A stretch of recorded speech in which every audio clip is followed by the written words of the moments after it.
আসসালামু আলাইকুম রহমতুল্লাহি ওবরাকাতুহ।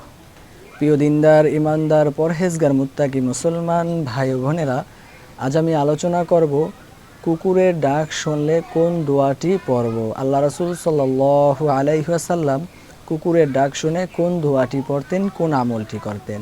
প্রিয় দর্শক, আশা করি আমল করার নিয়তে ধৈর্য সহকারে ভিডিওটি সম্পূর্ণ দেখবেন এবং ভালো লাগলে পরবর্তী আমলি ভিডিও পেতে সাবস্ক্রাইব করে রাখবেন। ভালোবেসে একটি লাইক, কমেন্ট, শেয়ার করে দিবেন।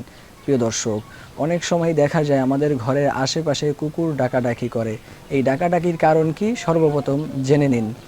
ডাকাডাকির কারণ হলো, আল্লাহ রাসূল সাল্লাল্লাহু আলাইহি ওয়াসাল্লাম বলেছেন, হাদিস শরীফে আসছে যে কুকুর ডাকাডাকি করে তখন যখন তারা শয়তান দেখতে পায়।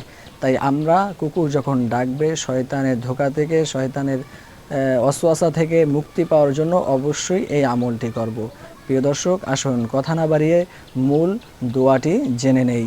আমার মনে হয় এমন কোনো ব্যক্তি নাই যে এই দোয়াটি জানেন না।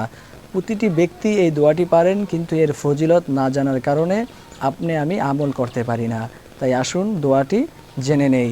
দোয়াটি হলো, আউযু বিল্লাহি মিনাশ শাইতানির রাজিম। আল্লাহ রাসূল বলছেন, যখন কুকুরের ডাক শুনবে তখন তোমরা এই দোয়াটি পড়বে। প্রিয় দর্শক, আল্লাহ তাআলা যেন সকলকে আমলটি বেশি বেশি করার তৌফিক দান করেন। ভালো থাকুন, সুস্থ থাকুন, নিয়মিত আল্লাহকে রাজি খুশি করার জন্য আমল করুন। আসসালামু আলাইকুম ওয়া রাহমাতুল্লাহি ওয়া বারাকাতুহু।